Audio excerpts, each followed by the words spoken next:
E commerce ওয়েবসাইটে pixel সেটআপসের পর কিভাবে আপনি শুরুতে একটা সেলসের ক্যাম্পেইন রান করবেন, আজকের ভিডিওতে আমরা সেটা দেখানোর চেষ্টা করব। সো শুরুতে আমরা যদি স্ক্রিনে আসি, আমরা গত ক্লাসে বা গত ভিডিওতে আমরা এই জায়গায় ছিলাম। সো আমাদেরকে যেটা করতে হবে, আমাদের অ্যাড অ্যাকাউন্টে চলে যাব আমরা। সো এটার জন্য আপনি এখানে এই 3 ডটে ক্লিক করে এই যে অ্যাডস ম্যানেজার, আপনি চাইলে এই অ্যাডস ম্যানেজারে ক্লিক করতে পারেন এবং এখানে দেখেন ইজিলা। আরও যদি একটু সহজভাবে বোঝায় আপনাদেরকে, আমি একটু এটার বিজনেস অ্যাকাউন্টে যেতে চাই। ওকে, সো দেখেন আমাদের ডাটা সেটে যে পিক্সেলটা ছিল সেই পিক্সেলের নাম হচ্ছে ইজিলা বিডি.com। আর এখানে যে অ্যাড অ্যাকাউন্ট, সেই অ্যাড অ্যাকাউন্ট দেখেন ইজিলা এবং একাডেমি হাসান দুইটাই আছে। সো আমরা চাইলে এখানে আমাদের অ্যাড অ্যাকাউন্ট চেঞ্জ করতে পারি। সো কথার কথা আমি এখানে একাডেমি হাসানটা নিতে চাই, অথবা এখান থেকেও নিতে চাই যে academy Hasan open in ads manager. So তাহলে আমাকে এই একাডেমি হাসানের যে অ্যাড অ্যাকাউন্টটা সেটা ওপেন করে দিচ্ছে। তো এখানে যদি আপনি ক্লিক করেন বা চুজ করেন অপশনটা যে ক্যাম্পেইন অপশনে চলে আসলাম। সো এটা হচ্ছে আমাদের অ্যাড অ্যাকাউন্টের ড্যাশবোর্ডে চলে আসলাম। এখন আমরা ক্রিয়েট অপশনে ক্লিক করব। এটা হচ্ছে সেলস। সো এই যে ড্যাশবোর্ডটা আসলো, আমরা যে অবজেক্টিভটা চুজ করব সেটা হচ্ছে সেলস অবজেক্টিভটা চুজ করে কন্টিনিউতে ক্লিক করব। তারপরে ম্যানুয়াল সেলস ক্যাম্পেইন এখানে ক্লিক করব। তারপরে হচ্ছে এখানে নাম দিব, কথার কথা ইজিলা বিডি.com সেলস ক্যাম্পেইন, এটা দিতে পারি, এটা দিতে পারি আমরা। আপনি আপনার মনে রাখার মতন যে কোনো নাম আপনি দিতে পারেন। এখানে আপনি যে টার্গেটিং করতেছেন ছোটো করে লিখতেও পারেন। সো এখানে এই যে কনভারসেশন আমরা ওয়েবসাইট রাখবো, তারপরে performance goal number, maximum number of conversation সেটা রাখবো। ডাটা সেটটা আমরা চুজ করব ইজিলা বিডি। দেখেন ইজিলা বিডি.com এই ডাটা সেট এখানে নাই। সো সেটার জন্য যেটা করতে হবে, আমরা ডাটা সেটে আসবো। ডাটা সেটে আসলে এই যে ইজিলা বিডি.com এখানে এসে এই যে কানেক্ট অ্যাসেট এই অপশনে ক্লিক করব। তারপরে আদার বিজনেস অ্যাসেট অপশনে ক্লিক করব। সো এখানে একাডেমি এই অপশনটা থেকে ক্লিক করে অ্যাড করে দিব আমরা, ডান। তারপর আমাদের অ্যাড অ্যাকাউন্টে আসবো। এখন যদি এটা রিলোড দিই আমরা, তাহলে আমাদের যে ডাটা সেটটা ছিল বা পিক্সেল ছিল সেটা আমরা দেখতে পাবো। ওকে, এই যে ডাটা সেটের অপশন, এখানে দেখেন ইজিলা বিডি.com এই পিক্সেলসটা এখানে শো করতেছে। ওকে, তারপরে এটা দেওয়ার পরে স্ক্রল করে নিচে আসবো। ডেইলি বাজেট মনে করেন $5 প্রতিদিন। তারপরে সেট অ্যান্ড ইন ডেট, অর্থাৎ এই অ্যাডটা কবে শেষ হবে, মনে করেন আমি 30 দিন রাখতে চাই, 9টা 9:30। ওকে, আমি 11 PM দিতে চাই এখানে। ওকে, তারপরে হচ্ছে সুইচ টু অরিজিনাল অডিয়েন্স এই অপশনে ক্লিক করে ইউজ অরিজিনাল অডিয়েন্সে ক্লিক করব। সো এরপরে আমরা স্ক্রল করে নিচে আসব। তারপরে হচ্ছে আমাদের ডিটেল টার্গেটিং দিতে বলছে। সো এখন আমাদের ডিটেল টার্গেটিংটা দিতে বলছে। সো শুরুতে লোকেশন। সো আমাদের একটা বই আছে, the art of digital targeting, আপনারা চাইলে এই বই থেকে এই বইটা পারচেস করতে পারেন। এই বইতে মোটামুটি সকল ধরনের অ্যাডে কী ধরনের ডিটেল টার্গেটিং থাকবে এখানে উল্লেখ করা আছে।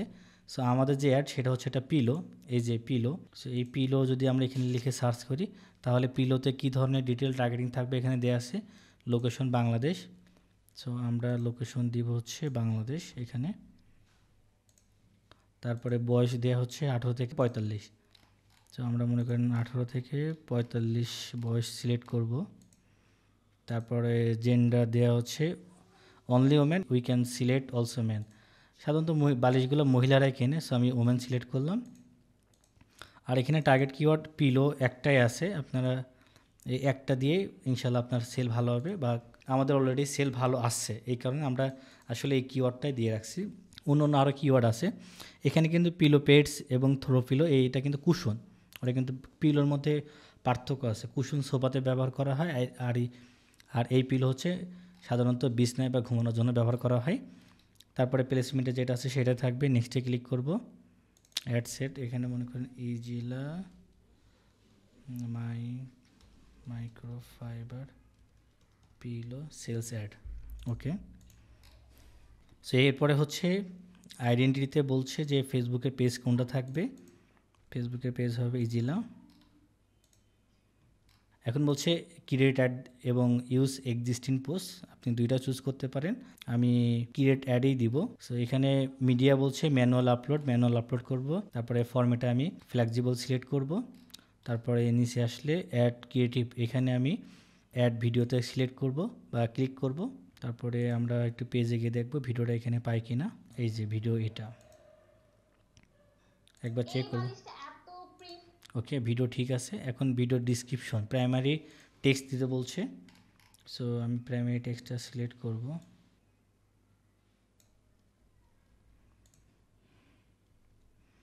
প্রাইমারি টেক্সট হচ্ছে এটা। সো এখন বলছে হেডিং, হেডিং কি দিবেন? সো এখানে মনে করেন আমরা হিলটন পিলো দিতে পারি। ওকে, এখানে হিলটন পিলো দিলাম। ডিসক্রিপশন প্রাইসটা দিয়ে দিতে পারি এখানে 999 টাকা। একটু দেখবো যে অ্যাডটা দেখতে কেমন হবে। আমাদের অ্যাডটা দেখতে এমন হবে। তারপরে যেটা করব হচ্ছে স্ক্রল করে নিচে আসব, এখানে বলছে ওয়েবসাইট। আমাদের ওয়েবসাইটে ফেরত যাব আমরা। এই যে আমাদের প্রোডাক্টটা। সো আমরা এই প্রোডাক্টের ইউআরএলটা কপি করব, কপি করে আবার আমাদের অ্যাডে চলে আসব।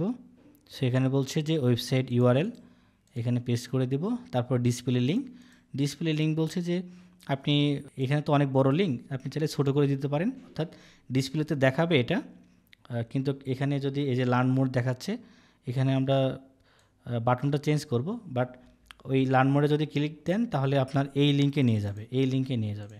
ওকে, সো আমরা কল টু অ্যাকশানে আমরা এখানে দিব order now.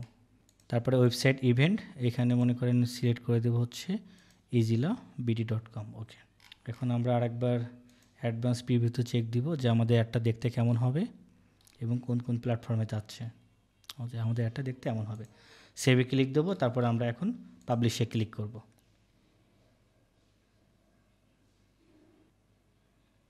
Multiple item could not be publish add pixel. এখানে যে একটা বড় একটা মিস্টেক করেছি আমরা, যে কনভারসেশন ইভেন্ট, আমরা যে ইভেন্টগুলো করেছিলাম এই কোন ইভেন্টটা সে কাউন্ট করবে, অর্থাৎ যে কস্ট পার রেজাল্ট যেটাকে বলি, এটা ওয়েবসাইট পারচেস হবে। ওকে, এখন আমরা পাবলিশে ক্লিক করব। এখন দেখেন আমাদের অ্যাডটা কিন্তু পাবলিশ হয়ে গিয়েছে। তো আমাদের অ্যাডটা দেখেন এখন প্রসেসিংয়ে আছে। এরপরে হচ্ছে রিভিউতে থাকবে, তারপরে কিন্তু অ্যাডটা মোটামুটি অ্যাক্টিভ হয়ে যাবে। সো আমরা কিন্তু এর আগের ভিডিওতে দেখার চেষ্টা করেছি যে কিভাবে পিক্সেল আইডি তৈরি করবেন, ইভেন্ট তৈরি করবেন, এবং আজকের ভিডিওতে দেখালাম যে এই যে পিক্সেল আইডিটা তৈরি করলেন এটাকে ব্যবহার করে কিভাবে একটা সেলসের ক্যাম্পেইন রান করবেন আপনার ই কমার্স ওয়েবসাইটের জন্য। পরবর্তী ভিডিওতে আমরা দেখার চেষ্টা করব কালেকশন অ্যাড আপনি কিভাবে তৈরি করবেন, সেটার জন্য কি কি প্রসেসিং। উদাহরণ দিই, যেমন এখানে দেখেন এই যে কালেকশন অ্যাড, অর্থাৎ সাধারণত দেখবেন দারা, চাল ডাল, ওনারা এই ধরনের অ্যাডগুলো তৈরি করে থাকে। শুরুতে একটা ভিডিও থাকে এবং নিচে দেখবেন অনেকগুলো ইমেজ থাকে বা প্রোডাক্ট থাকে। সো ওই ধরনের অ্যাডগুলো আপনারা কিভাবে তৈরি করবেন পরবর্তী ভিডিওতে আমরা সেটা দেখানোর চেষ্টা করব। এই ভিডিও সংক্রান্ত কোনো যদি প্রশ্ন আপনার থেকে থাকে তাহলে আপনি কমেন্ট করতে পারেন, আমরা চেষ্টা করব আপনার প্রশ্নের উত্তর দেওয়ার জন্য। ধন্যবাদ।